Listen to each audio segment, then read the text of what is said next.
Rich son abandons mother for being poor. 3 days later she wins the lottery. Mrs. Dorothy held with trembling hands the small cardboard suitcase where she kept her only possessions, watching her son load his own luggage into the trunk of the imported car.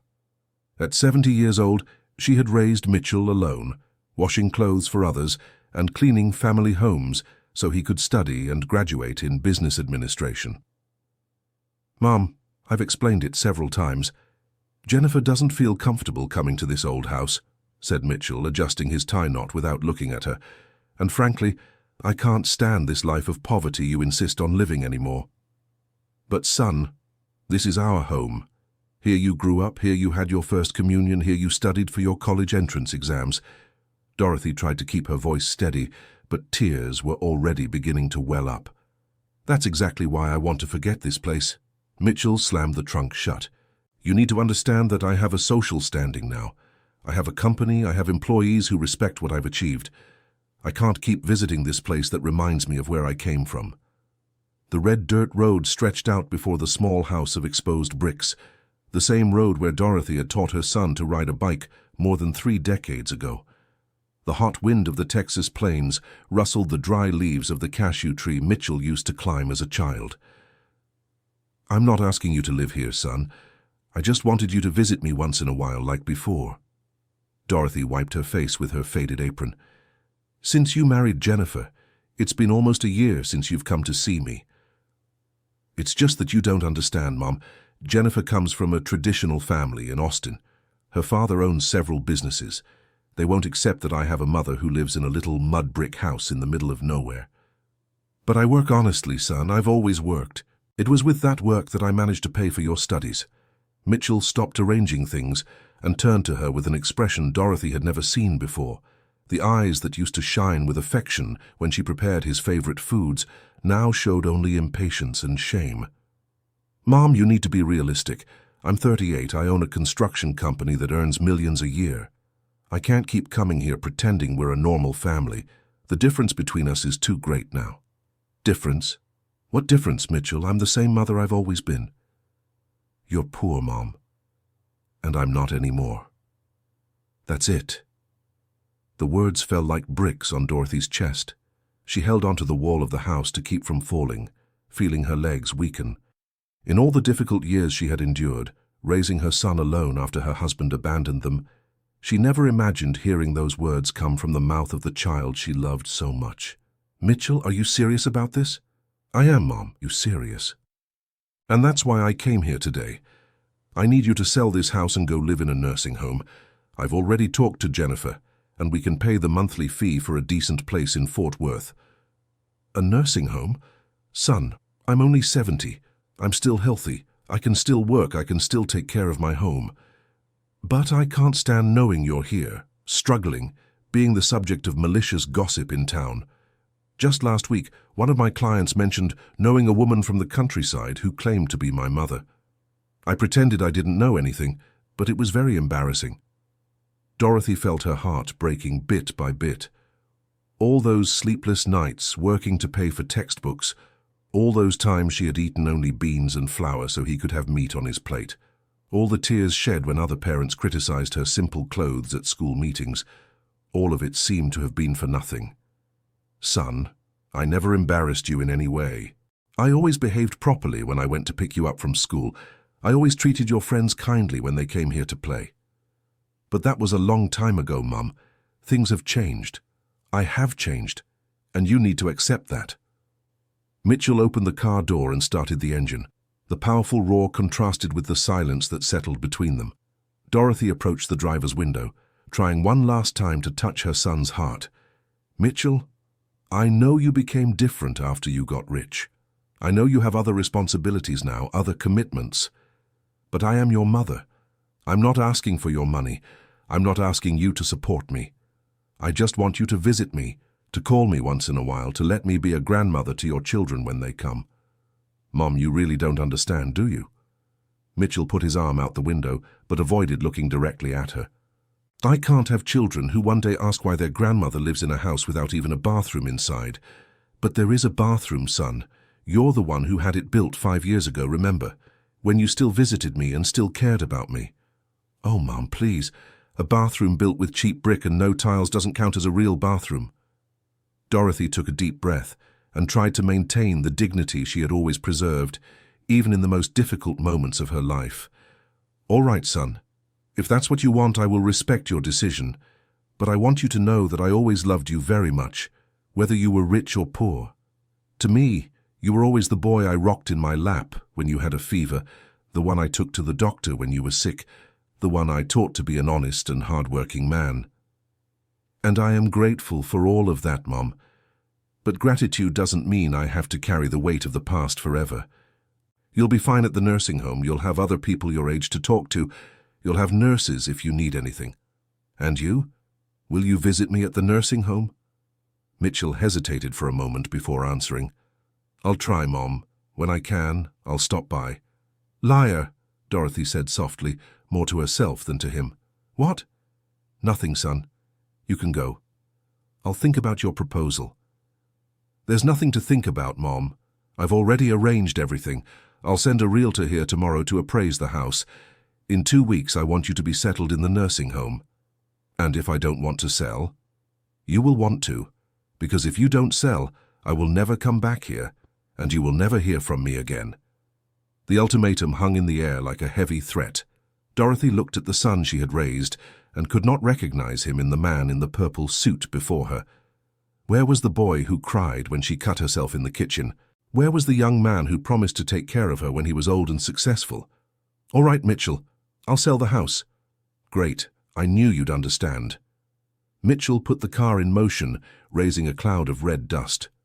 Dorothy stood still in the same spot, watching the car drive away down the road she had walked thousands of times, going to work to support the dream of seeing her son graduate. When the sound of the engine faded into the distance, she went inside and sat in the rocking chair that had belonged to her own mother. The simple walls, painted with whitewash, seemed to echo the laughter of Mitchell's childhood games. The burnished cement floor, which she scrubbed every week until it shone, now seemed dull under the weight of sadness. Dear listener, if you're enjoying the story, please take a moment to like and especially subscribe to the channel. It helps us a lot as we're just starting out. Now continuing. That night, Dorothy couldn't sleep. She kept replaying in her mind all the moments from Mitchell's childhood and youth, trying to understand where she had gone wrong in raising him. Had she spoiled him too much? Had she made sacrifices that made him think it was normal for someone to give up everything for him?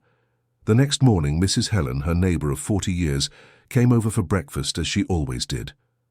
Honey, what's that look on your face? You look like you've seen a ghost. Oh, Helen, my life ended yesterday. What do you mean? What happened? Dorothy told her everything that had happened with Mitchell. Helen listened in silence, stirring the sugar in her coffee without taking her eyes off her friend. Dorothy, you raised a snake. I'm sorry to say it, but it's the truth. Don't talk about my son like that, Helen. Your son? That man is no longer your son, Dorothy. A real son doesn't say those things to his mother. My Robert may be far away working in New York, but he calls me every week, sends a little money every month, and every Christmas he comes to spend the holidays with me. But Mitchell has a different life now, Helen. He married a girl from a wealthy family. So what? Rich or poor, his duty is to respect his mother. You spent your whole life sacrificing yourself for that boy. I remember when you'd go to work sick so you wouldn't lose a day's pay. I remember when you spent 3 days eating nothing but flour and water because you'd spent all the month's money on medicine for him when he had pneumonia. I did that because it was my duty as a mother. And now his duty is to take care of you. Not financially, because you've always been independent, but emotionally, affectionately. That's priceless. The two women drank their coffee in silence. Outside, the neighbor's rooster crowed, announcing another ordinary day in the simple life of the White Rock district, 40 kilometers from Fort Worth. Life went on at its normal pace for everyone, except for Dorothy. Helen, do you really think I should sell the house? Only if you want to, Dorothy. No one can force you to do anything. You're 70, you have your health, you have this house paid off that your late Harold left you. Why would you get rid of all that to please a son who treats you badly? Because I don't want to lose him for good, Helen. He's my only son. If I don't do what he's asking, He said he'll never speak to me again. And do you think if you do what he wants, he'll treat you better? Dorothy didn't know how to answer. Deep down she knew that even if she sold the house and went to the nursing home, Mitchell would probably remain distant.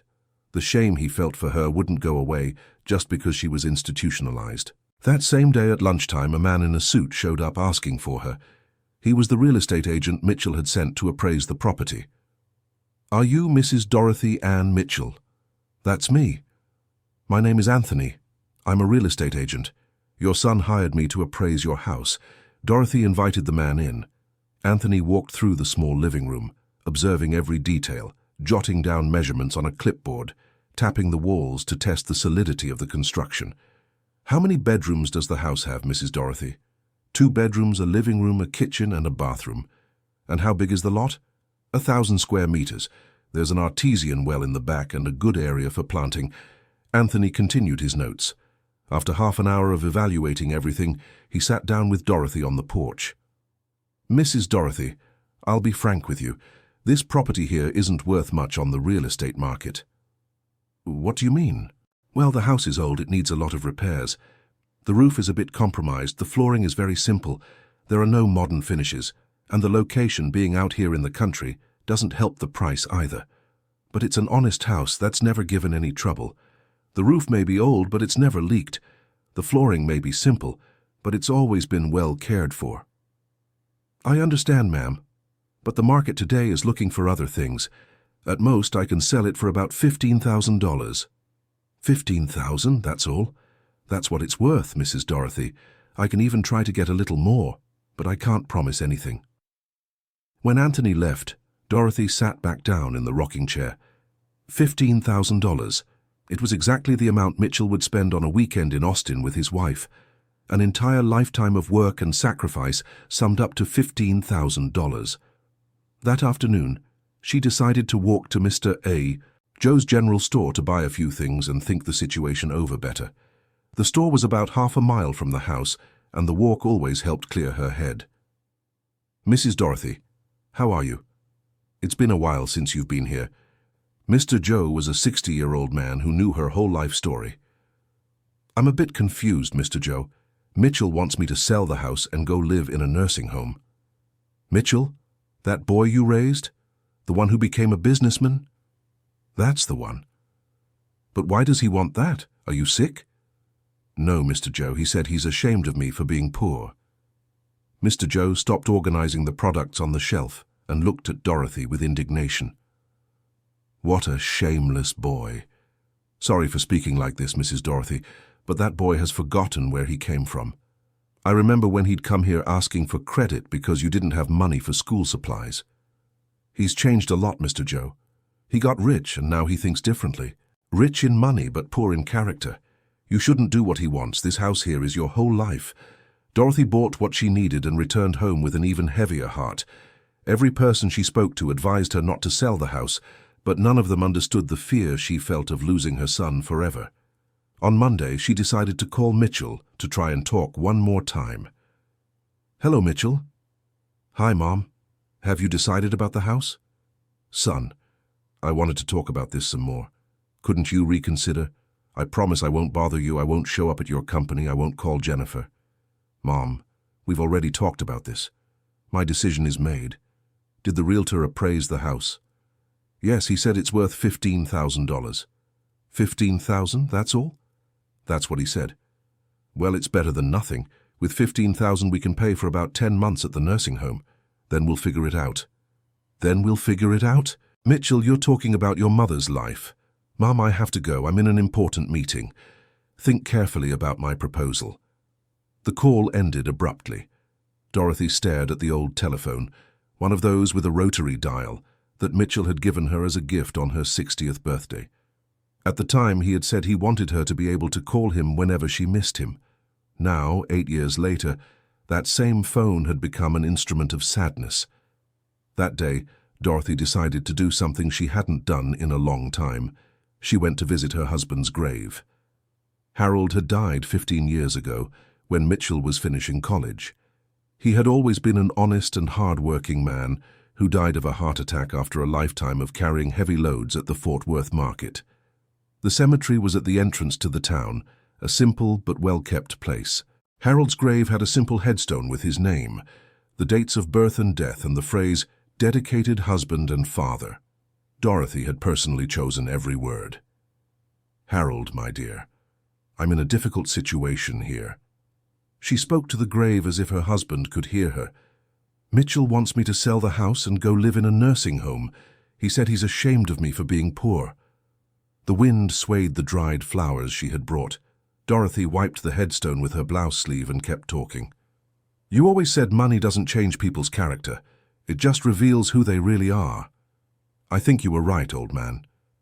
Mitchell was always a bit selfish, but I thought with time he'd improve." A tear fell onto the grey stone of the headstone. "I don't know what to do, Harold. If I don't sell the house, I'll lose my son. If I sell it, I'll lose my whole life. You were always wiser than me about these things. Give me a sign, help me know the right path." Dorothy stayed there for over an hour in silence, waiting for some answer that didn't come. When it started to get dark, she went back home, decided to accept her son's proposal. It was better to preserve at least the possibility of a relationship, even if distant, than to lose him completely. On Tuesday, she called Anthony, the realtor. "Mr. Anthony, it's Mrs. Dorothy from White Rock. I've decided to sell the house." "Ah, that's good, Mrs. Dorothy. I'll arrange all the paperwork. Do you have the deed to the house?" "Yes, I do. Everything is in order." "Perfect. How soon do you want to move?" "Mitchell wants it as soon as possible." "Then let's expedite it. I'll bring the papers for you to sign tomorrow." When she hung up the phone, Dorothy felt an emptiness in her chest. It was as if she were signing her own sentence. But at least Mitchell would be satisfied, and maybe with time he'd start visiting her more often. That night, she began to sort through her belongings. She didn't have much. Some old clothes, a few pieces of furniture, family photographs, and a small collection of lottery tickets she had bought religiously every month for almost 20 years. The lottery tickets were kept in an old cookie tin. It was a habit she had developed after Harold died. Every 10th of the month, she would go to Mrs. Grace's lottery booth and buy 5 Powerball tickets. She had never won more than a few dollars, but she kept the tradition as a way of keeping hope alive. "Who knows? Maybe one day I'll win a little money and can help Mitchell with something," she always thought when buying the tickets.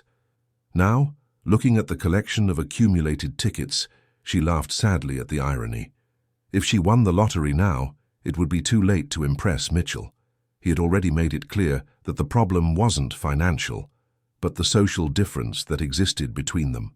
On Wednesday, Anthony arrived early with all the papers for the sale. Dorothy signed everything without reading it properly, trusting the realtor's honesty. The buyer would be a rancher from the area who wanted to expand his land.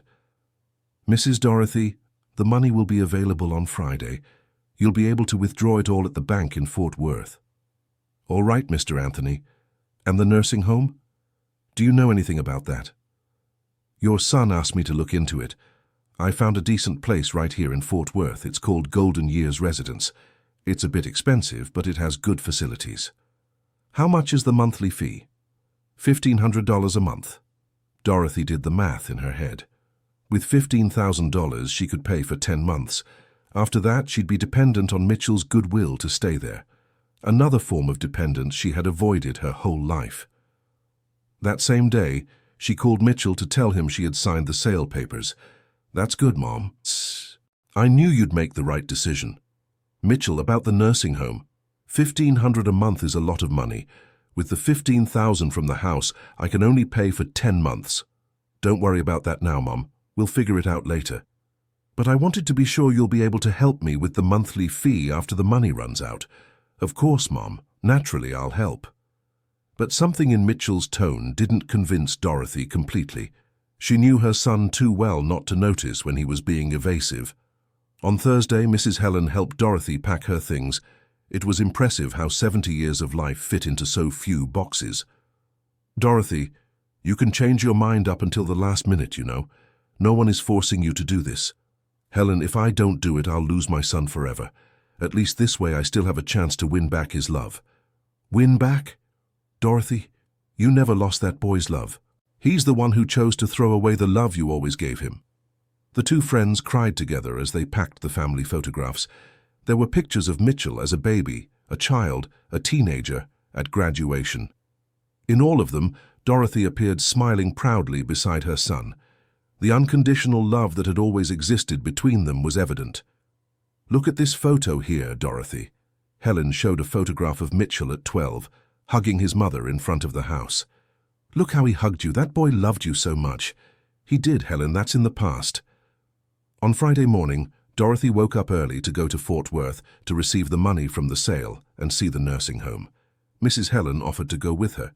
The bank was downtown and it was busy that morning. Dorothy had never handled so much money at once in her life. $15,000 was a fortune for someone who had always lived on less than $1,000 a month. After the bank, they went to see the Golden Years residence. It was a beautiful place with well-kept gardens and clean rooms, but to Dorothy, it seemed like a gilded prison. She would just be another old woman abandoned by her family, waiting for her time to pass. "What did you think, Mrs. Dorothy?" asked the director of the home. "It's very nice indeed. But can I meet some of the residents?" "Of course. Come with me." The director took Dorothy to the common room, where several elderly people passed the time watching television or playing dominoes. The scene was depressing. Empty faces, conversations about illnesses and abandonment, the general atmosphere of people just waiting for time to pass. An elderly lady approached Dorothy. "Are you going to live here, dear?" "I think so." "How long has it been since you've seen your children?" "My children still visit me," Dorothy lied, not wanting to admit her real situation. "You're so lucky. I have 3 children and I haven't seen any of them in 2 years. They say they're too busy with their own lives." The conversation confirmed Dorothy's worst fears. That place was a warehouse for old people, abandoned by families who no longer wanted the bother of caring for their parents. That was exactly what she would become. Another sad story among hundreds of similar ones. On the way back to White Rock, Dorothy was silent, lost in thought. Helen respected her moment and only spoke when they got home. "So, Dorothy, what have you decided?" "I'll move in on Monday." "Are you sure?" "Helen, we both know I don't have a choice. It's better I go to a place where at least I'll have guaranteed food and medical care if I need it. Staying here alone without Mitchell will only make me suffer more." That night, Dorothy made her last dinner in the house where she had spent the best and worst moments of her life. The wood-burning stove she had used for 40 years was clean and organized. The kitchen table, where Mitchell did his homework as a child, was ready for new occupants. After dinner, she took the 5 Powerball tickets she had bought that month and put them in her purse. It was foolish, she knew, but she wanted to take at least the illusion that she could still dream of some change in her life. On Saturday, the day of the drawing, Dorothy was finishing tidying up the last few things when Mrs. Helen came running in. "Dorothy, Dorothy, come see something urgent." "What is it, Helen? You're all worked up." "Come quick, the Powerball drawing is on TV." The two sat down in front of the small, old television. Dorothy took the 5 tickets from her purse and started checking the numbers as they were drawn. First number, 23. Dorothy looked at the first ticket. It didn't have 23. Second number, 15. Also not on the first ticket. She picked up the second one. Third number, 42. The second ticket had 42. She perked up a little. Fourth number, 08. The second ticket also had 08. Dorothy's heart began to race. Fifth number, 31. It didn't have 31. Dorothy was disappointed and set the second ticket aside, picking up the third. Sixth number, 19. The third ticket had 19. Dorothy focused again, checking the numbers already drawn. 23, 15, 42, 08, 31, 19. She looked at the third ticket again. 23 to 15, 42, 08, 31 to 19. Helen, look at this ticket." "What is it, Dorothy?" "The numbers. They're the same as on TV." Helen took the ticket and compared it with what was written on the screen. Dorothy, you won! You won the lottery!" "It can't be, Helen. Let me check again." The two checked the numbers several times. It was undeniable. Dorothy had matched all 6 Powerball numbers. The announced prize was $18 million. $18 million, Dorothy. You're rich. Dorothy stared at the ticket, unable to process the information. 3 days ago, she had been humiliated and abandoned by her own son for being poor. Now, fate was handing her more money than she had ever dreamed of having in her entire life. Helen, are you sure these are the right numbers? I'm sure, Dorothy. Look at the TV. They're exactly these numbers. The 2 women hugged and cried with emotion. But in the midst of the joy, Dorothy felt a pang of bitterness. If she had won the lottery a week earlier, maybe Mitchell wouldn't have abandoned her, or maybe it would have been even worse because then she would have known her son only wanted her for her money. Dorothy, you're going to be rich, richer than Mitchell himself. It's true, Helen. What an irony, isn't it? Now that I don't need the money to win back my son, that's when I win the lottery. But are you going to tell him? Dorothy thought for a long moment before answering. I don't know, Helen. I need to think carefully about this. Dear listener, if you're enjoying the story, please take a moment to like and especially subscribe to the channel. It really helps us who are just starting out. Now continuing. That Saturday night, Dorothy didn't sleep a wink. She lay in bed thinking about what she would do with so much money. $18 million was an impossible amount to spend in several lifetimes. She could buy a mansion, travel the whole world, have imported cars. But none of that interested her. What she really wanted was simple, to have her son's love and respect. On Sunday morning, she made a decision. She would not tell Mitchell about the prize immediately. She wanted to see if he would really be capable of treating her with love and dignity, even while thinking she was still poor. It would be a test to find out if there was still any trace of the affectionate boy she had raised. Helen, I've decided I'm not going to tell Mitchell about the lottery for now. But why, Dorothy? Now you have the means to show him you can be rich too. That's exactly why I'm not going to tell him, Helen. If I tell him now, I'll never know if he comes to me out of love or self-interest. I want him to come after me because he regrets how he treated me, not because he found out I have money. And if he doesn't regret it, at least then I'll be sure I made the right decision not to forgive him. Helen respected her friend's decision, but didn't fully understand the logic behind it. If it were her, she would have already called her son the same day to tell him about the prize and see the look on his face. On Monday, Dorothy moved into the Golden Years residence as planned. But now the situation was completely different. She was no longer a poor woman abandoned by her family. She was a millionaire who chose to live simply to test the character of the people around her. The room she chose was modest, with a single bed, a small desk, and a closet. From the window, she could see the inner courtyard where the residents sunbathed in the morning. It was comfortable but not luxurious at all. Mrs. Dorothy, do you have any special meal preferences? Asked the nurse in charge of her wing. No, dear. I've always eaten simple food anyway, beans, rice, a little piece of meat when there is some. I've never been one for much luxury. And about visits? Did your son say when he would come see you? I don't know, dear. He said he'd come when he could. The nurse made some notes on Dorothy's chart and explained the facility's routine.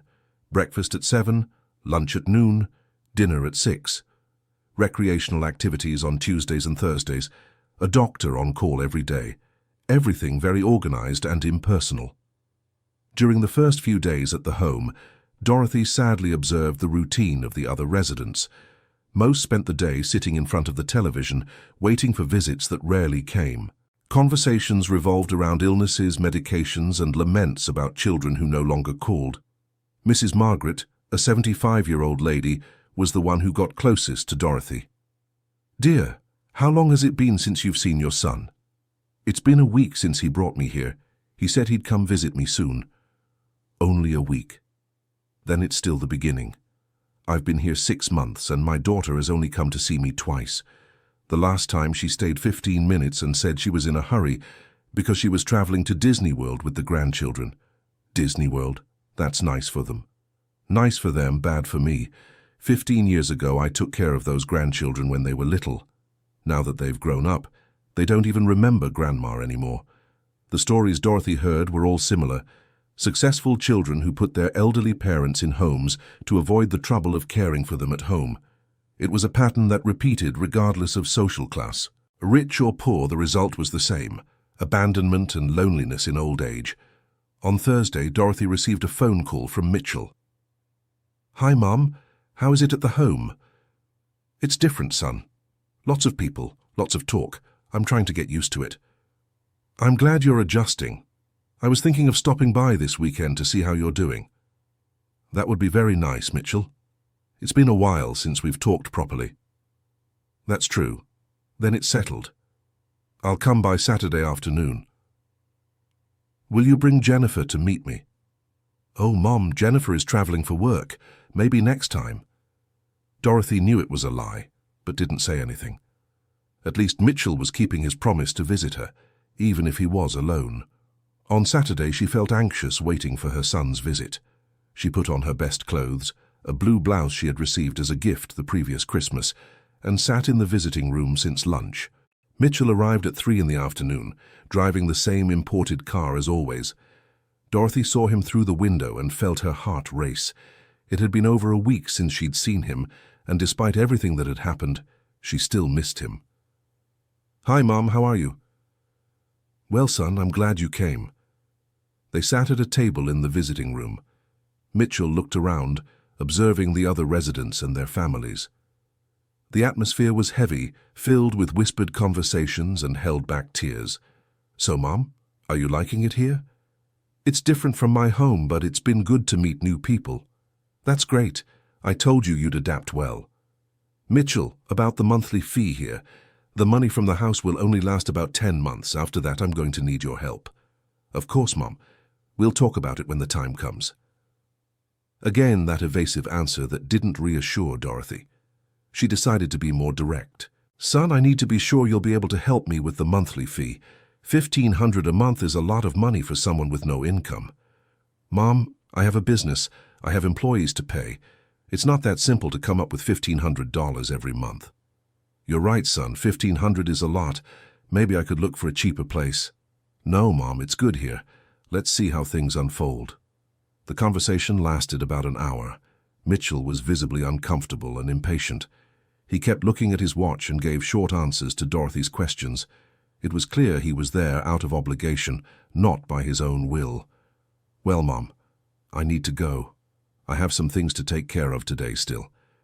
"Can't you stay a little longer? We barely got to talk properly." "We'll do it next time, Mom. Today I'm a bit rushed." Mitchell stood up and gave his mother a quick peck on the cheek. It wasn't a loving hug. It was more of a formal greeting. "When are you coming back?" "In about 2 weeks I'll stop by again." He left, leaving Dorothy with an even worse feeling than before. The visit had confirmed her fears. Mitchell was fulfilling a social duty, not showing filial love. He wanted to keep up the appearance of a responsible son, but without any real emotional investment. That night, Dorothy called Mrs. Helen. "Helen, Mitchell came to visit me today." "And how was it?" "Terrible, Helen. He wanted to leave the whole time. He barely looked at me properly. When I asked about the nursing home's monthly fee, he got all evasive." "I told you, Dorothy. That boy really is no good." "You know what's saddest, Helen? I sit here looking at these other old folks receiving visits, and even those who are treated coldly by their children still receive more affection than I do." "But you have 18 million in the bank, Dorothy. You can leave there whenever you want." "The money doesn't fix the hole I have in my chest, Helen. I wish my son loved me for real, not out of interest." "Then test him once and for all. Tell him about the prize and see what his reaction will be." "Not yet, Helen. I want to wait a little longer." The following week, Dorothy decided to do something different. She started helping other residents of the nursing home who were in worse situations than hers. There were people there who hadn't received visits in months, who had no money to buy personal hygiene products, who depended completely on charity to survive. Mrs. Evelyn was one of those people. At 82 years old, she had been abandoned at the nursing home by her niece, who was her only living relative. The monthly fee was paid by the government, so she only received the basics: food, a bed, and essential medicine. She didn't even have money to buy a better soap. "Mrs. Evelyn, do you need anything?" Dorothy approached her one day when she saw her crying alone. "Oh, my dear, I need everything and nothing at the same time." I have food, I have a bed, but I don't have anyone else in the world who cares about me. Do you have family? I had a niece, Nancy. She put me here and disappeared, said I was too much trouble because I started forgetting some things. Do you forget things? Sometimes yes, sometimes no. Some days I remember everything just fine. Some days I get a bit confused. But I'm not crazy, girl. I'm just getting old, that's all. Dorothy felt compassion for Evelyn's situation and decided to help her discreetly. She started by buying some personal hygiene items and products that would improve the elderly woman's comfort. Where did this nice-smelling soap come from, Mrs. Evelyn? That Mrs. Dorothy over there bought it for me. She's very kind. Does Mrs. Dorothy have money? She must have a little bit saved up, right? A poor person's child always saves up some spare change when they can. Dorothy smiled at the irony. If they knew she had 18 million saved up, they'd probably treat her completely differently. But she liked being seen as a common person, helpful out of genuine kindness and not for show. Gradually, she expanded her help to other residents. She bought extra fruit for those with diabetes who needed a special diet, paid for haircuts for women who wanted to look nice for visits, bought magazines and books for those who liked to read. Mrs. Dorothy, you're spending too much money on us, said Mrs. Margaret. You shouldn't do that. You need to save your money too. Don't worry, Mrs. Margaret. I've always helped when I can. My mother taught me that all we take from this life is the good we do for others. Your mother must have been a wise woman. She was, and she was also abandoned by her children when she got old. I think that's why I understand your suffering so well. Dorothy's actions didn't go unnoticed by the nursing home administration. The director called her in for a talk on a Thursday. Mrs. Dorothy, I've been observing your generosity toward the other residents. It's very beautiful. I just do what I can, Doctor. Some people here are in a very difficult situation. Yes, unfortunately, many families abandon their elderly here and never show up again. But I wanted to talk about something else. How long are you able to continue paying the monthly fee? Well, Doctor, with the money I got from selling the house, I can pay for about 8 more months. After that, I'll have to depend on my son's help. And has he confirmed he'll be able to help? He said he'll see what he can do. I understand. It's just that we need to have this information in advance to avoid unpleasant surprises. Do you think my son might not be able to help me? Mrs. Dorothy, unfortunately that's more common than we'd like. Many children promise to help with the fees, but when the time comes, excuses always appear. The conversation left Dorothy worried, not about the money, which she had plenty of, but by the confirmation that Mitchell would probably abandon her completely when he needed to make a real financial sacrifice for her. That night, she decided to call him and try to have a more serious conversation about the future. Mitchell, I need to talk to you about something important. Go ahead, Mom. The nursing home director talked to me today about the continuity of the monthly payment. She wants assurance that you'll be able to help me when the money from the house runs out. And what did you tell her? I said you promised to help, but that I wasn't sure of the details. Mom, let's deal with that when the time comes. There are still several months left. But Mitchell, I need a more definite answer. The woman wants a guarantee. A guarantee? What kind of guarantee? I don't know, son. Maybe you could talk to her personally, sign some document, I don't know. Mom, I can't take on legal commitments like that at the drop of a hat. I have a company to run, employees to pay. Things aren't as simple as you think. So you're saying you won't be able to help me? It's not that I won't be able to, Mom.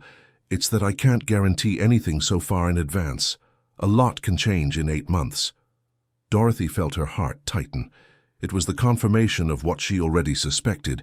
Mitchell was looking for an elegant way to get out of the responsibility of taking care of her. All right, son. I understand your position. I'm glad you understand, Mum. Let's see how things unfold. When she hung up the phone, Dorothy made a definitive decision. She would not tell Mitchell about the lottery prize. He had failed the final test. Even thinking she was in a vulnerable situation, he hadn't shown a real willingness to help her. The next day, she sought out the nursing home director for a new conversation. Doctor, I would like to make a different proposal for my situation here. What kind of proposal, Mrs. Dorothy? I would like to pay the monthly fees for some other residents who are in difficulty. In return, I would like to have a guarantee that I will never be forced to leave here due to non-payment. The director was surprised by the proposal. Mrs. Dorothy, that would be very generous of you. But are you in a financial position to do something like that? Yes, I am, Doctor. Let me explain my situation better. Dorothy told the director about the lottery prize. The woman was shocked to learn that a millionaire was living modestly in the nursing home by choice. But Mrs. Dorothy, with all that money, you could be living in a mansion. Why did you choose to stay here? Because here, I found people who really need help, and because I wanted to test my son's character without him knowing my financial situation. And what was the result of the test? He failed, Doctor. Completely failed. From that day on, Dorothy became a kind of silent guardian angel at the Golden Years residence. She paid the monthly fees for abandoned residents, financed improvements to the facility, bought more modern medical equipment, all while keeping her identity as a benefactor secret. To the other residents, she remained just a generous lady who helped with small things when she could. To the administration, she had become the home's main supporter, enabling people in total abandonment to have a dignified home. 2 weeks after the call about the monthly fee, Mitchell showed up again to visit Dorothy. This time he seemed even more impatient and uncomfortable. "Hi, Mom. How are you?" "Well, Mitchell, I'm glad you came." "Yeah, I said I would. By the way, Mom, I need to talk to you about something." "What is it, son?" "It's about the monthly fee here. I've been doing some calculations, and the company's situation isn't very good. I don't think I'll be able to help you when the money from the house runs out." "What do you mean, Mitchell?" "Look, Mom, I have a lot of expenses, house, car, employees. Jennifer also spends a lot on her things. I really can't fit $1,500 every month into my budget." Dorothy looked him straight in the eyes. "So you're saying that when the money runs out, I'll have to leave here?" "Not necessarily, Mom. We can look for a cheaper place. There are some government nursing homes that are free." "Government nursing homes?" "Yes, Mom. They're not as comfortable as this one, but at least you'll have a place to stay." Dorothy felt a wave of anger growing in her chest. Government nursing homes were known for their terrible conditions, overcrowding, and institutional neglect. He was suggesting she leave a dignified place to go to an old folks' warehouse. "Mitchell, are you suggesting I go to a place where people are mistreated?" "Mom, it's not like that. It's just that I really can't afford this place here. You need to understand my situation." "And you need to understand my situation too, son. I'm 70 years old. I have no one else in the world but you. Your suggestion is that I go to a public place where I'll be mistreated until I die." "Mother, don't be so dramatic. You'll be fine anywhere." "Are you sure about that, Mitchell? Or do you just want to get rid of me for good?" "It's not that I want to get rid of you, Mother. It's that I have my responsibilities and priorities. And I'm not among those priorities, am I?" Mitchell stayed silent for a long moment. "Mother, I will always be your son and will always want what's best for you. But I also have my own life to live. Your life doesn't include taking care of the mother who raised you." "It does, Mother, but within my means. $1,500 a month is beyond your means, but the $200,000 car you drive is within them." "Mother, don't mix things up. The car is a professional necessity." "And what am I, Mitchell? A dispensable luxury?" The conversation was getting too tense. Mitchell stood up and gave signs he wanted to leave. "Well, Mother, we can talk about this better next time. Today I can't stay long." "Of course you can't. You can never stay long with me." "Don't start with that, Mother." "With what? With the truth? You come here from time to time, stay half an hour, chat about trivialities and leave. That's not taking care of your mother, Mitchell. That's following a protocol. You're being unfair to me, Mother." "Unfair? Mitchell, I sold the house I lived in for 40 years to do you a favor. I left all my friends, all my memories, everything that was important to me in life so as not to displease you. And now you're telling me that when the money runs out, I'll have to fend for myself. It's not exactly like that, Mother. It's exactly like that, Mitchell.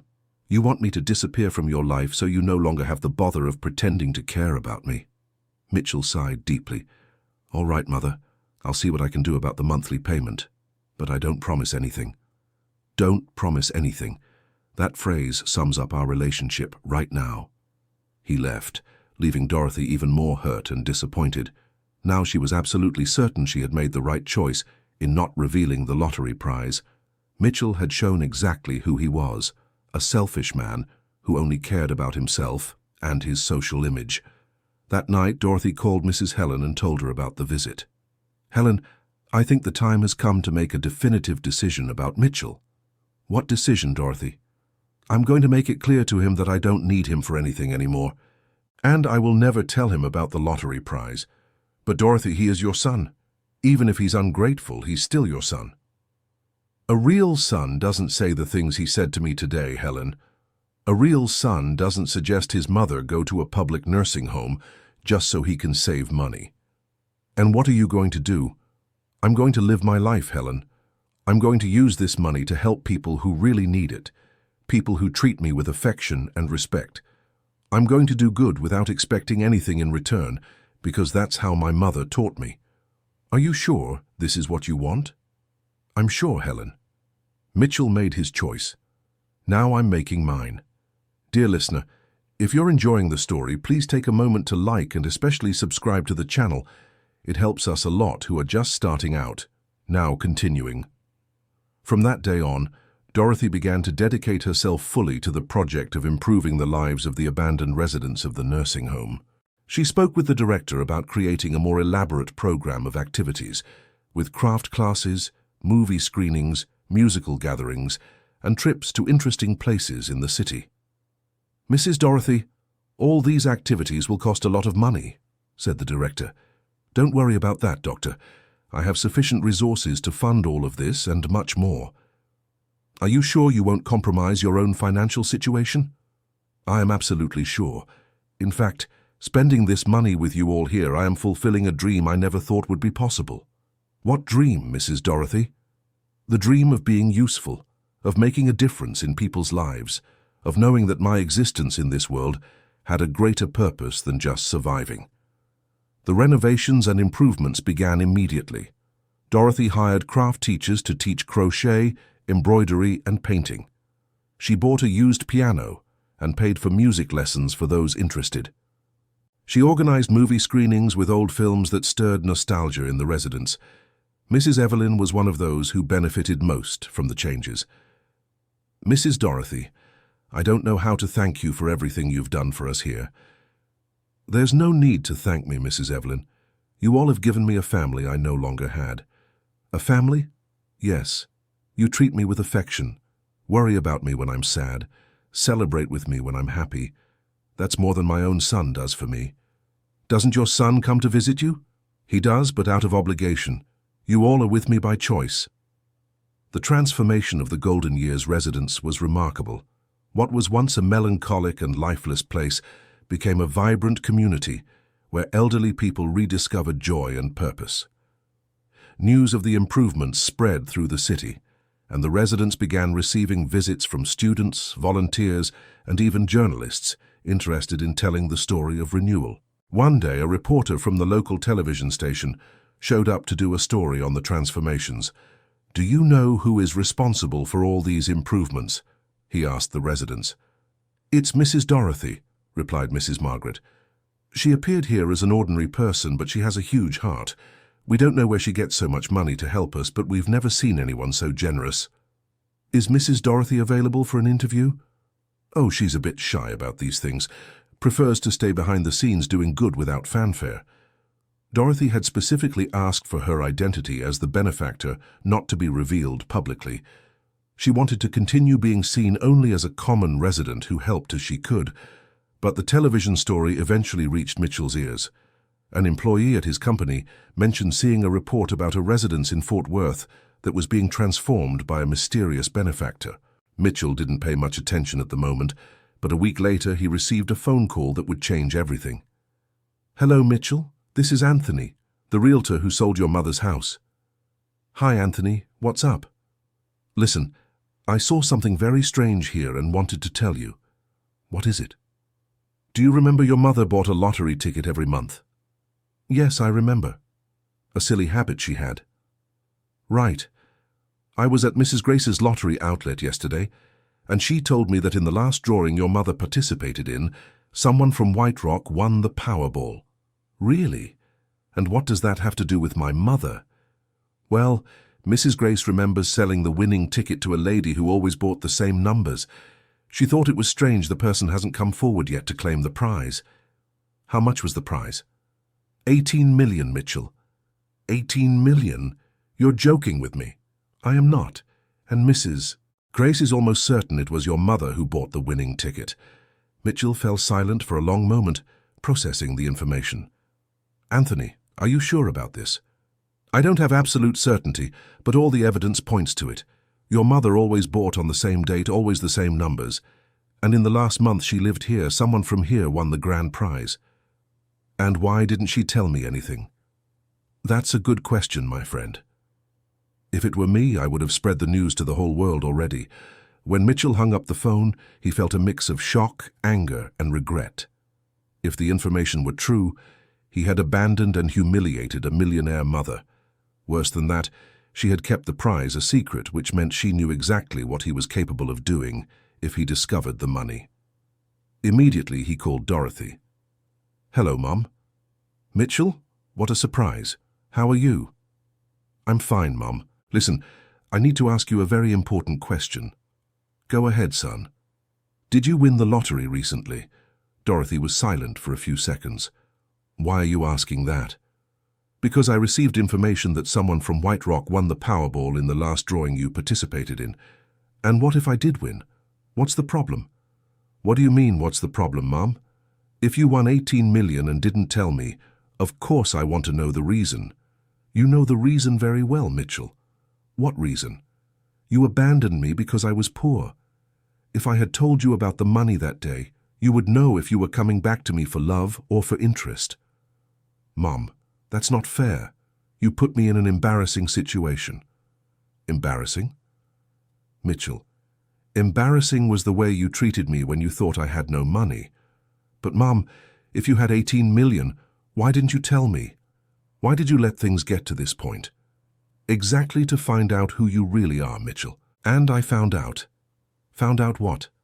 I found out that you only want me when you think I can be useful to you in some way. When you thought I was a financial burden, you suggested I go to a public nursing home. Mom, I was just being practical. If I had known you had money, logically I would have acted differently. Logically, that's the word that explains everything, Mitchell. For you, love is a matter of logic and convenience. That's not it, Mom.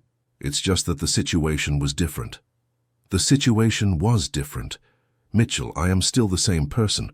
What changed was only the amount of money in my bank account.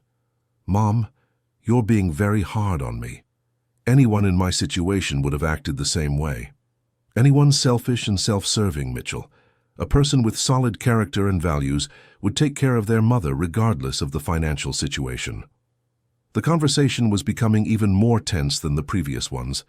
Mitchell realized he wouldn't be able to manipulate the situation easily. Well, Mom, the important thing is that now I know the truth. We can restart our relationship with this new reality. New reality? Mitchell, the reality has always been the same. You chose to ignore it when you found it convenient. Mom, I know I made mistakes, but now I can correct them. How do you intend to correct the emotional abandonment, the humiliation, the suggestion that I go to a public nursing home? How do you correct years of neglect and disrespect? Mom, I can change. I can be a better son. You can be a better son to a millionaire mother, right? But would you be able to be a better son if I were poor? Mitchell didn't know how to answer.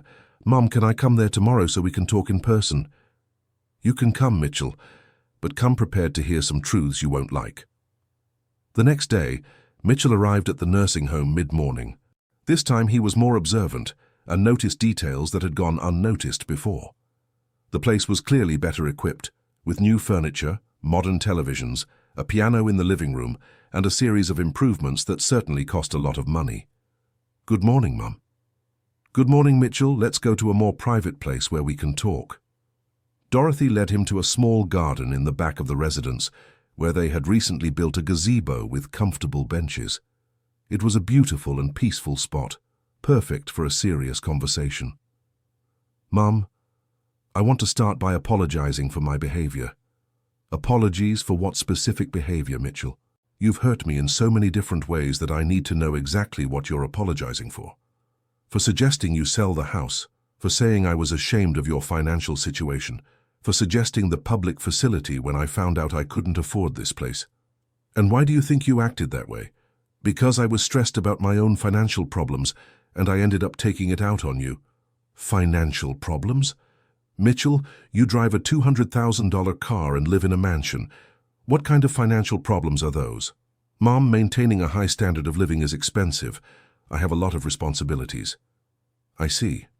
Your responsibilities include an imported car, a luxury house, expensive trips. But they don't include taking care of the mother who raised you." "It's not like that, Mom. It's just that $1,500 a month is a lot of money.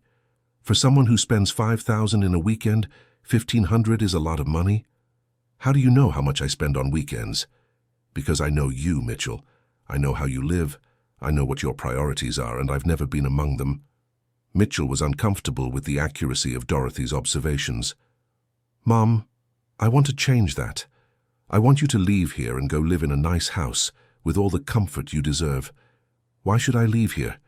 "So you can have a life worthy of someone who won the lottery." "My life here isn't worthy?" "It is, Mom. But you could have so much more. You could live in a mansion, travel the world, buy everything you ever wanted. And you think that's what I want? Anyone would want that. Anyone like you, Mitchell. But I'm not like you." "What do you mean?" "You think happiness can be bought with money. I've discovered that happiness is found in the genuine relationships we build with people." Dorothy gestured toward the residence. "In here, I've found people who truly care about me, who ask how I'm doing when they see I'm sad, who celebrate with me when something good happens, who hug me when I need affection. That can't be bought with money, Mitchell." "But, Mom, these people like you because you help them financially." "Do you really think that?" "I do. If you stopped helping, would they still treat you well?" "Let's find out, Mitchell." Dorothy stood up and called Mrs. Evelyn, who was sunbathing nearby. "Mrs. Evelyn, come here for a minute." The elderly woman approached with a smile. "Mrs. Evelyn, I want to introduce my son, Mitchell." "Oh, what a pleasure to meet you, young man. Your mother talks about you so much. It's a pride to have such a successful son." "Thank you, Mrs. Evelyn. My mother talks a lot about you too."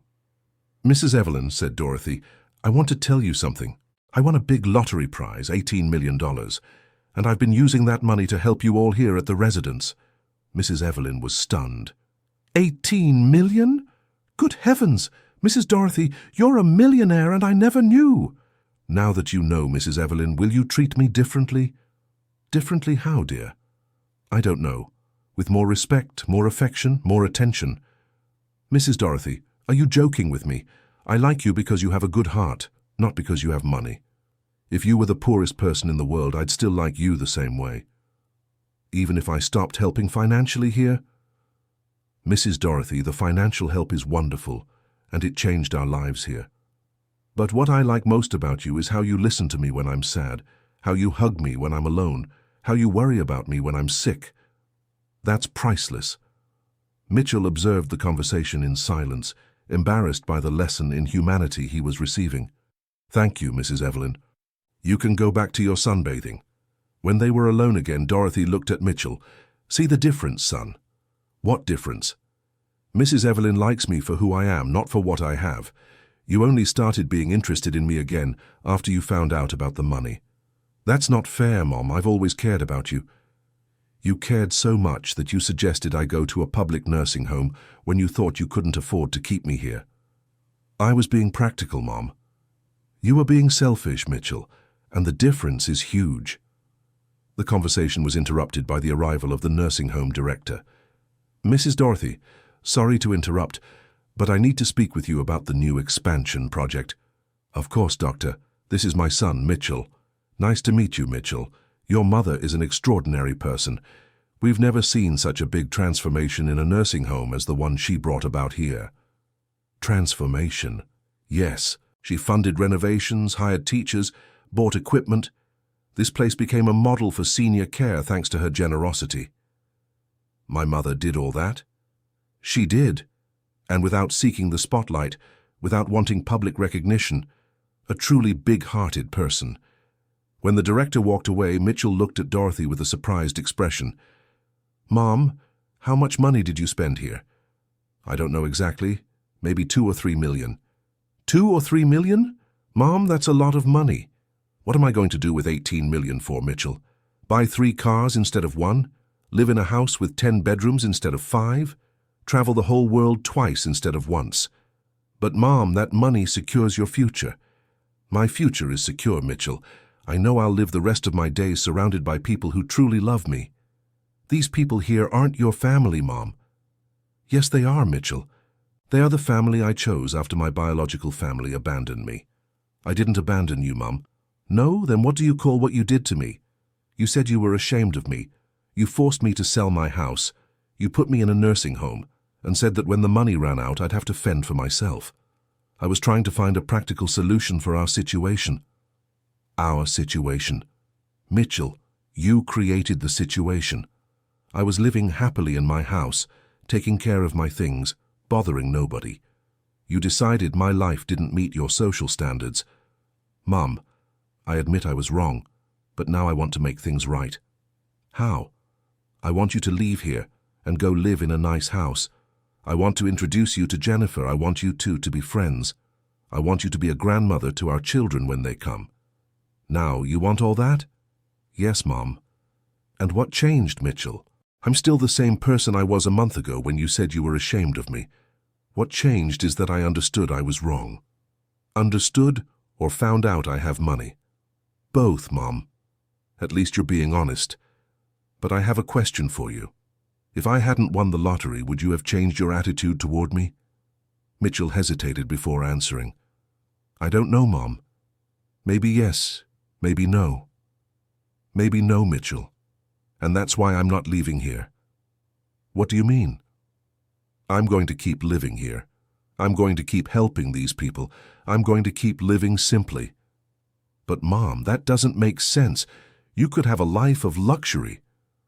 "What do I want a life of luxury for, Mitchell?"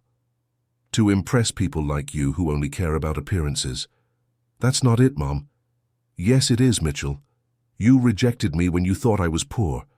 Now you want to accept me because you found out I'm rich. That's too superficial for me.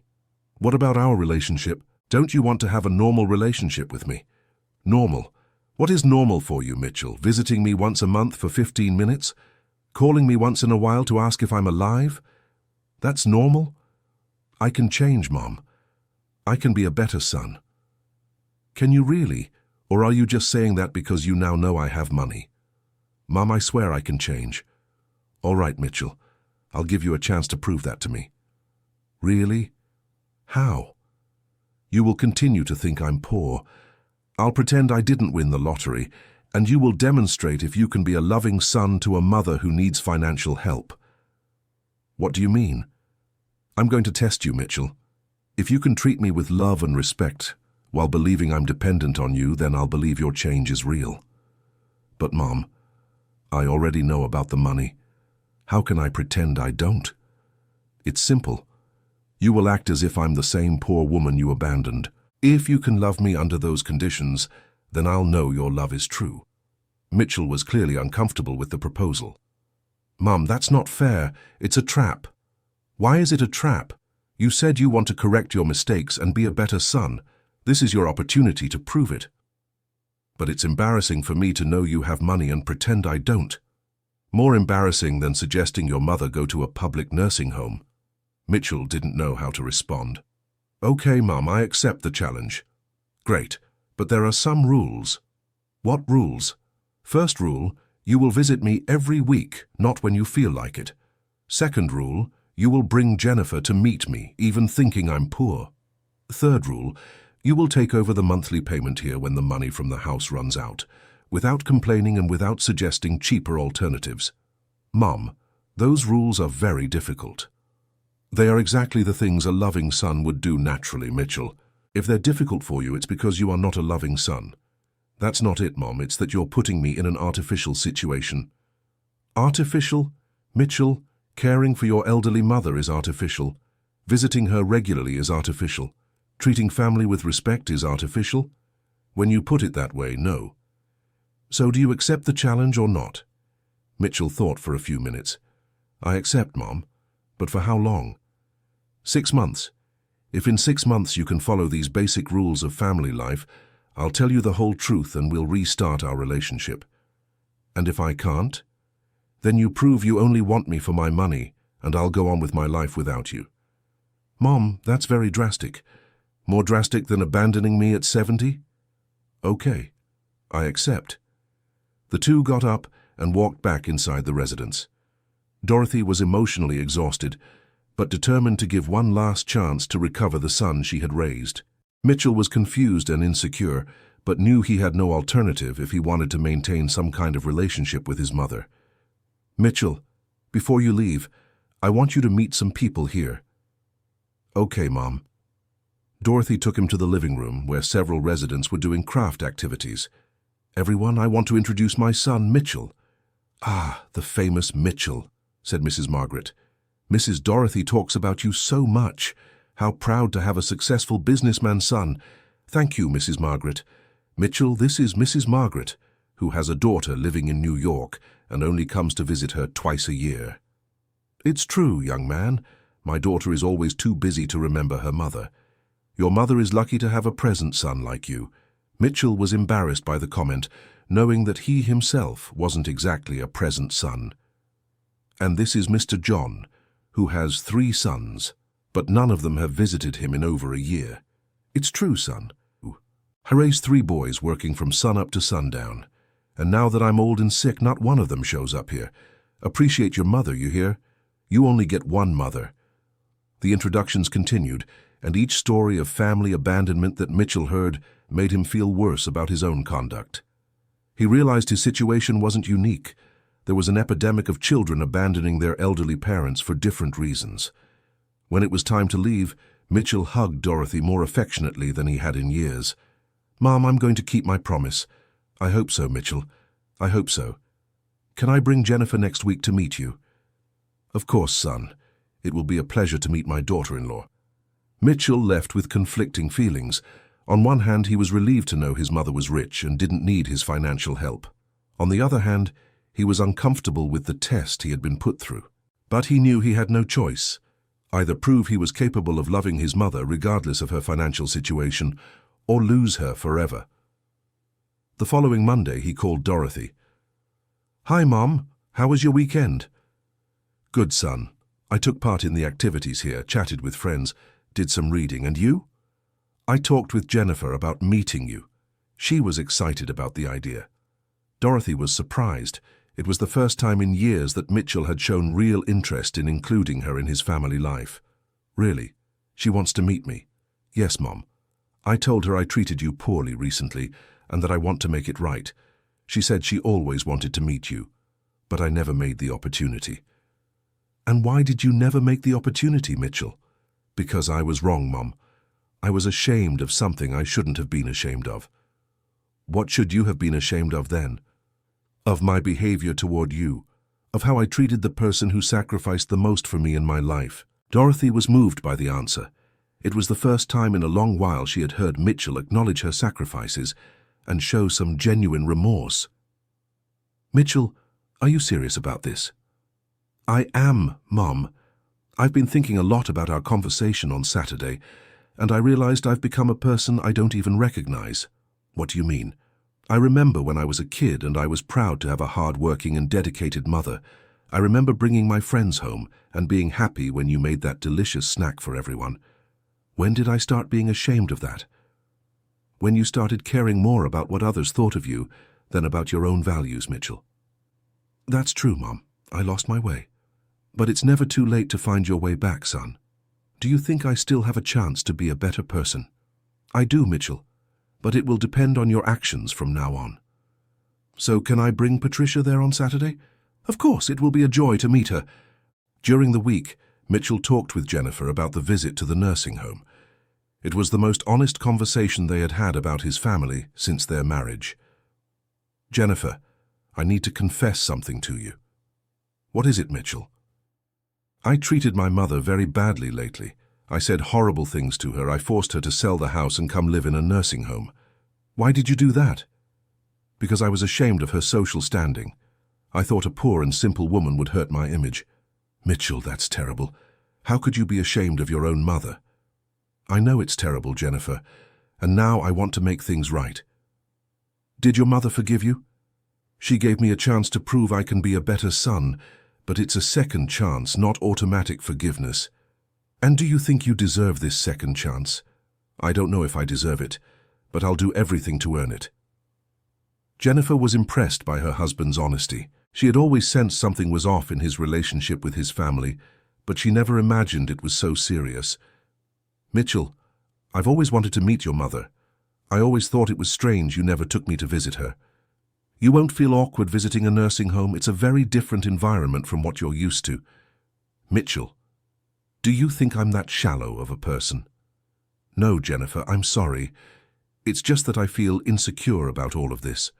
I'm coming with you on Saturday, and I want to really meet your mother, talk to her, learn about her life. She'll be very happy, Jennifer, very happy indeed. On Saturday, Mitchell and Jennifer arrived at the nursing home in the mid-afternoon.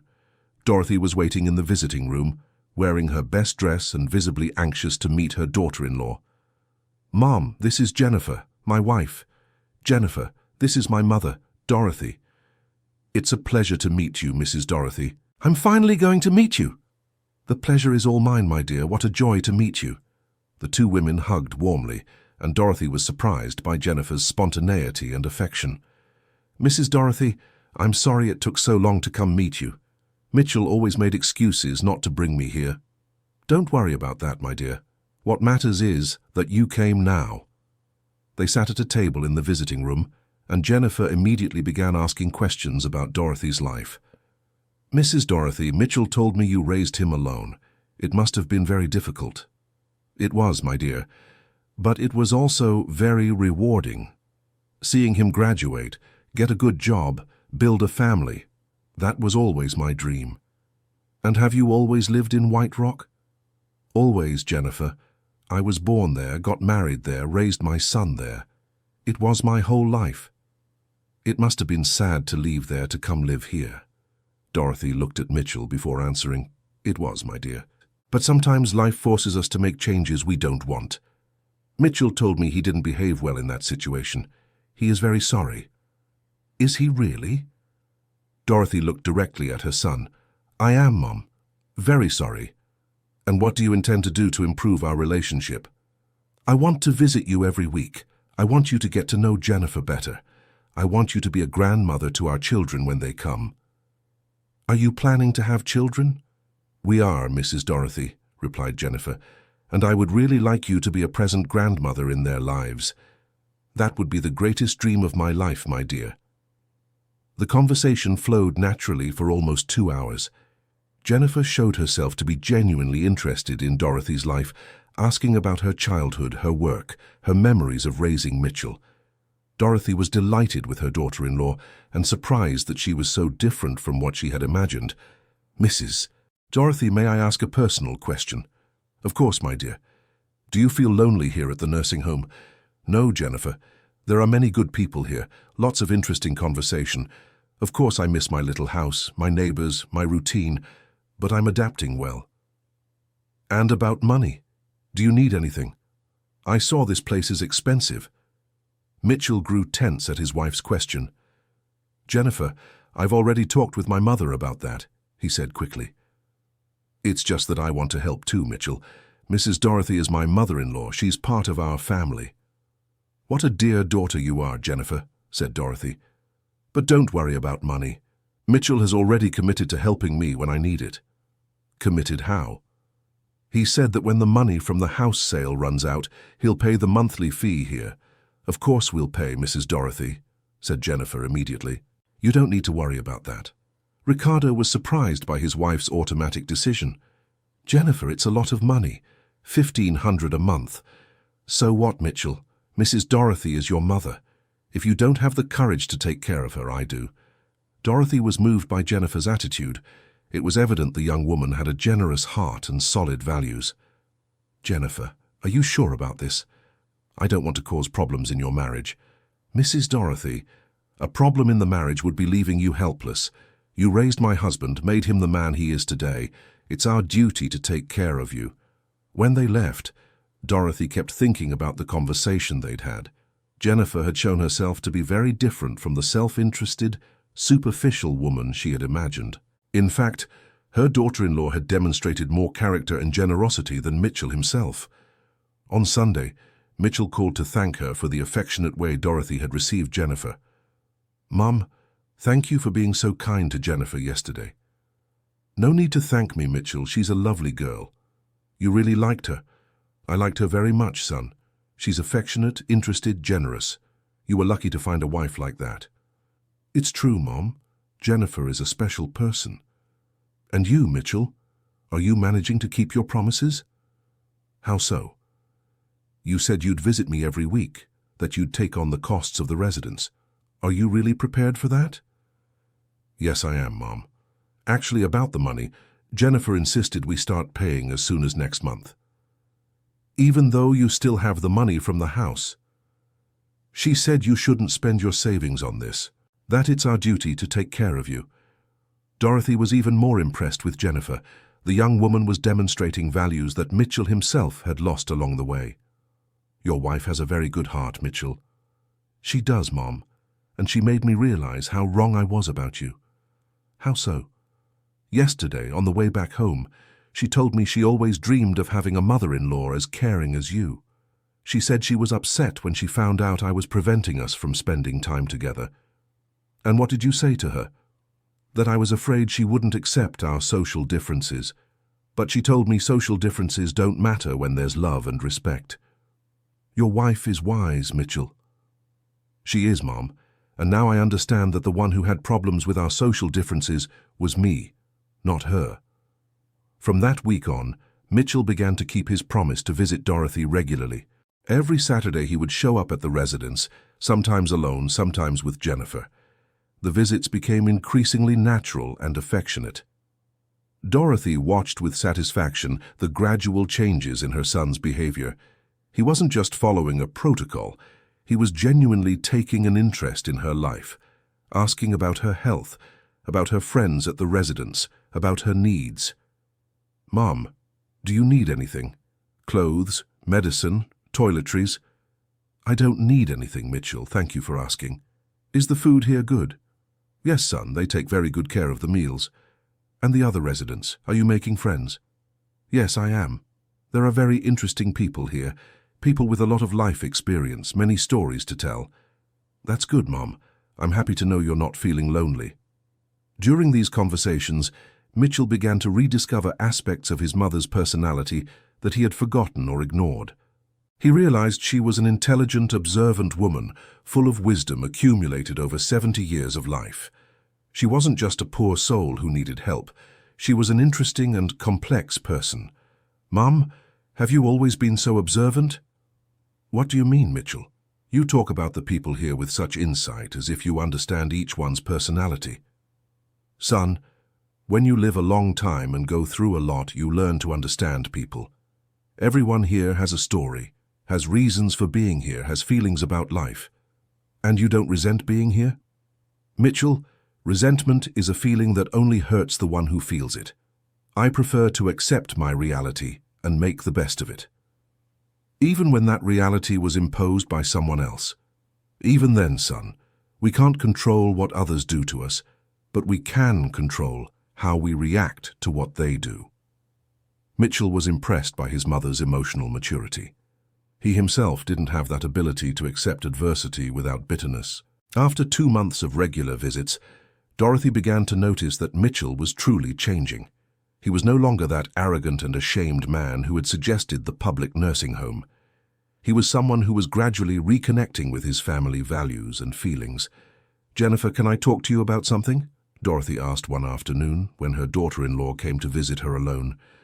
"Of course, Mrs. Dorothy. What is it?" "I want to thank you for what you've been doing for Mitchell." "What have I been doing?" "You've been helping him be a better son." Since you two started coming here, I see changes in him. Mrs. Dorothy, I just told him what any wife would say, that family is a priority. Not every wife would say that, my dear. Many would support his attitude of distancing himself from his poor family to keep up social appearances. I would never do that, Mrs. Dorothy. My parents taught me that character is priceless. And where are your parents? They live in Philadelphia. They're also simple people. My father is a mechanic and my mother is a teacher. We always visit each other regularly. You were never ashamed of their social condition. Never.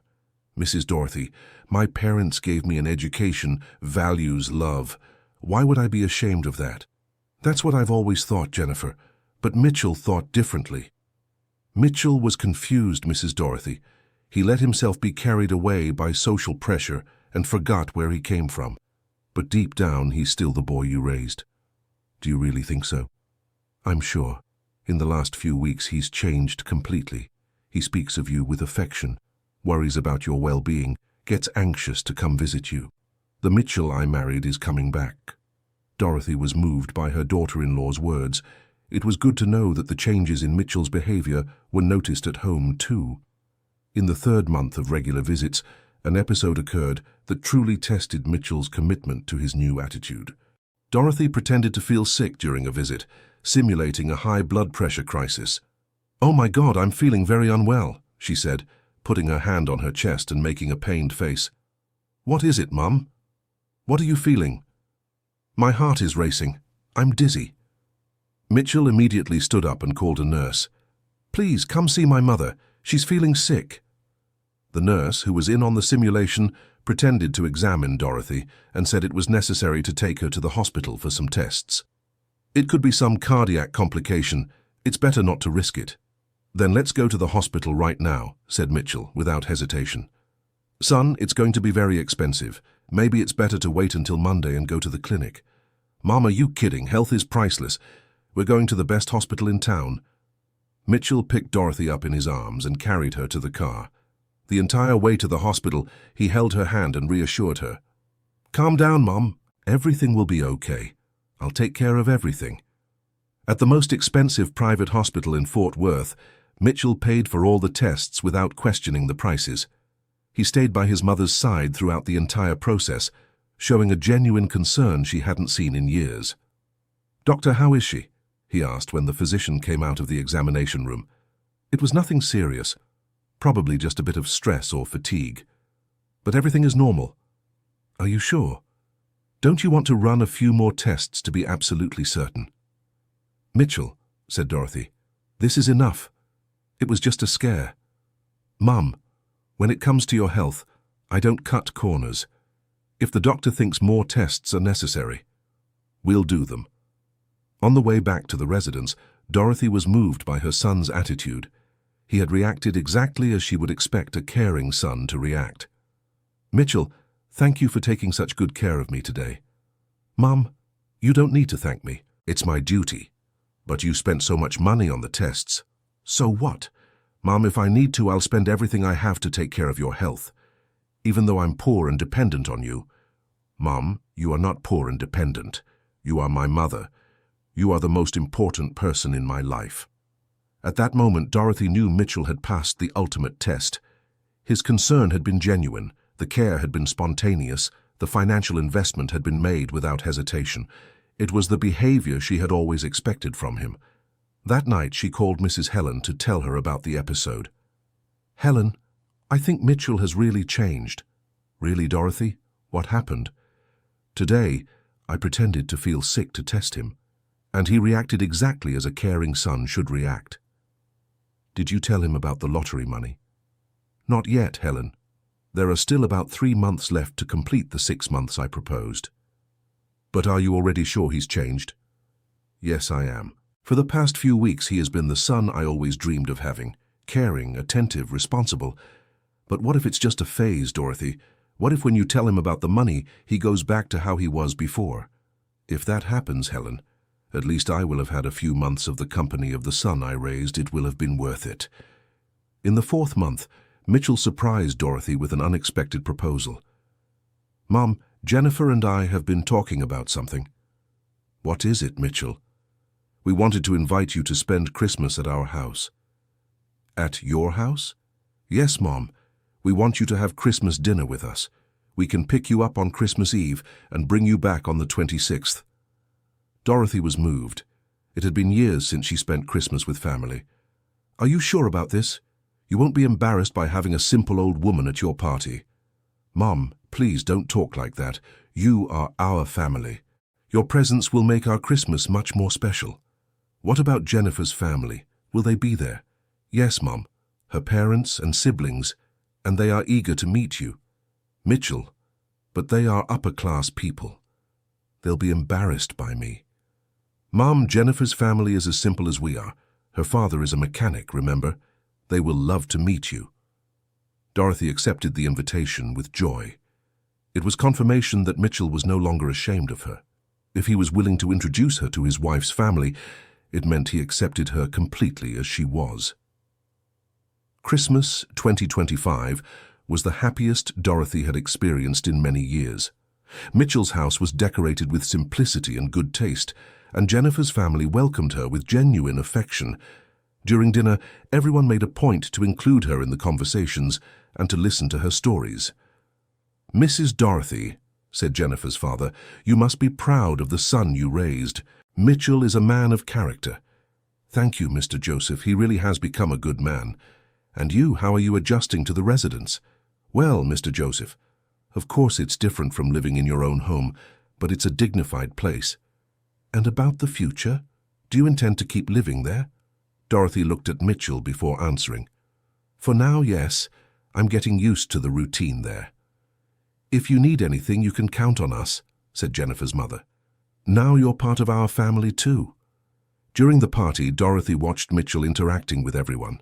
He was relaxed, affectionate, naturally including her in all conversations. It was evident he wasn't pretending or playing a role. He was being genuinely himself. "Mitchell," she said when they had a few minutes alone, "thank you for including me in your Christmas." "Mom, thank you for agreeing to come. It's been a long time since I've felt so complete at a family gathering." "What do you mean?" "Mom, for years I pretended I didn't have a family, that I'd raised myself. That always left a void inside me. Today I feel whole again." "You're not ashamed of me anymore?" "Mom, I'm ashamed of the man I became for a few years." "Ashamed of you? Never again." In the 5th month, Dorothy began to seriously consider the possibility of telling Mitchell the truth before the established deadline. He had shown consistent and seemingly genuine changes. The visits remained regular, the affection was growing, the financial responsibility had been assumed without complaint. But she decided to wait the full time. She wanted to be absolutely sure the transformation was permanent, not just a passing phase motivated by guilt. During this period, she observed that Mitchell was changing not only in his relationship with her, but in other areas of life as well. Jennifer commented that he had become a more humane boss, a more present husband, a more generous person with the employees. "Mrs. Dorothy, Mitchell has changed a lot since he started spending time with you again." "How so, Jennifer?" "He's become more sensitive to the needs of others. At the company, he started a help program for employees in difficulty. At home, he spends more time with me, talks about feelings. It's as if he's rediscovered his humanity." "That's good, my dear. I always thought he had a good heart. He just needed to reconnect with it." "You were very wise to give him this second chance." "It wasn't a second chance, Jennifer. It was an opportunity for him to show who he really is." At the end of the 5th month, an episode occurred that definitively convinced Dorothy of the sincerity of Mitchell's changes. One of the residents at the home, Mr. John, had a heart attack and needed to be rushed to the hospital. The man had no family and was completely destitute financially. "Mum, how is Mr. John?" asked Mitchell during a visit. "He's hospitalized, Mitchell. The poor man had a heart attack and has no one in the world to help him." "And his health insurance?" "He doesn't have health insurance, son. He's in the hospital through Medicaid, but the conditions aren't the best." Mitchell was thoughtful for a few minutes. "Mum, do you think I could help in some way?" "How so?" "Could I pay for a private hospital for him, or at least pay for some better tests?" "Mitchell, you don't even really know Mr. John. Why do you want to help him?" Because he's important to you, Mom, and because it's the right thing to do. Son, it will be a lot of money. Heart attack treatment is very expensive. Mom, if I can help, why not help? We can't take money to the grave anyway. Mitchell transferred Mr. John to a private hospital and covered all the treatment costs. The man was so moved he cried when he found out everything was being paid for by Mrs. Dorothy's son. Mrs. Dorothy, your son is an angel, said John when he returned to the home 3 weeks later. He saved my life. He only did what any good-hearted person would do, Mr. John. No, Mrs. Dorothy, not everyone spends their own money to help a stranger. Your son has a huge heart. For Dorothy, that act was the final proof that Mitchell had truly changed. He had helped someone he barely knew without expecting anything in return, simply because it was the right thing to do. At the end of the 6th month, Dorothy decided it was time to tell the truth. Mitchell had passed every test, consistently demonstrating that he was capable of loving and caring regardless of financial interests. Mitchell, I need to talk to you about something very important. Of course, Mom. What is it? Remember that test I proposed 6 months ago? Yes, I remember. About me proving I can be a caring son even though I thought you needed financial help. Exactly. The deadline I set is over. And, how did I do on my evaluation? You passed, Mitchell, with flying colors. Mitchell smiled, moved. Really, Mom, you think I managed to change? Not only do I think so, I'm sure of it. You've become the son I always dreamed of having. And now, are you going to tell me what the secret was that you were hiding? Yes, I am, Mitchell. The secret is that I really did win 18 million in the lottery, and I've been using that money to transform people's lives here at the nursing home. You spent the 18 million helping the other residents? Not all of it, Mitchell. I spent about 4 million. There's still 14 left. Mom, you're amazing. You could be living in a mansion, and you chose to stay here helping people in need. And you, Mitchell, aren't you upset about being tested for 6 months? Upset? Mom, I'm grateful. If you hadn't done this test, I would never have discovered what I'm capable of when I behave like a decent person. What do you mean? Mom, these 6 months have been the best of my adult life. I rediscovered the joy of caring for someone, of being useful, of making a difference in people's lives. I rediscovered the love I've always had for you. And about the money. Now that you know I'm rich, do you want me to change my lifestyle? No, Mom. I want you to continue exactly as you are. Doing good, helping others, being an example of generosity and character. And our relationship? What happens now? Our relationship will be based on true love, Mom. Love that is independent of money, social status, appearances. The love of a son and mother, simple as that. Dorothy stood up and hugged Mitchell tightly. It was the hug she had waited for years, genuine, affectionate, full of unconditional love. Mitchell, I love you very much, son. I love you too, Mom. And now I'll never let you doubt that again. From that day on, Dorothy and Mitchell built a completely new relationship. He continued visiting her regularly, not out of obligation, but for pleasure. She continued living at the nursing home, not out of necessity, but by choice. Together they expanded the project to help abandoned seniors, turning the Golden Years residence into a model of humane care. Jennifer got pregnant at the end of that year, and Dorothy finally realized her dream of becoming a grandmother. She actively participated in the pregnancy, attending doctor's appointments, helping prepare the layette, being the present grandmother she always wanted to be. Mrs. Dorothy, said Jennifer, I want you to be our child's godmother. Godmother, but I'm the grandmother, my dear. You can be the grandmother and godmother too. You deserve to have every possible role in this child's life. When the baby was born, Dorothy was in the hospital waiting room with the other family members. Mitchell made sure she was the second person to hold her grandson, right after the mother. Mom, this is Gabriel, your grandson. Gabriel? What a beautiful name, Mitchell. It's a tribute, Mom. Gabriel is the messenger angel. And you were the angel who brought me back to the right path. Dorothy wept with emotion, holding her little grandson. After so much suffering and so many disappointments, life was giving her the opportunity to start over as the matriarch of a truly united family. 5 years later, The Golden Years residence had become a national benchmark for compassionate elderly care. Dorothy, now 75, continued to live there, but had become a sort of informal director, supervising improvement projects and support programs for the residents. Mitchell had opened a branch of his company dedicated exclusively to building model nursing homes in various cities across the country.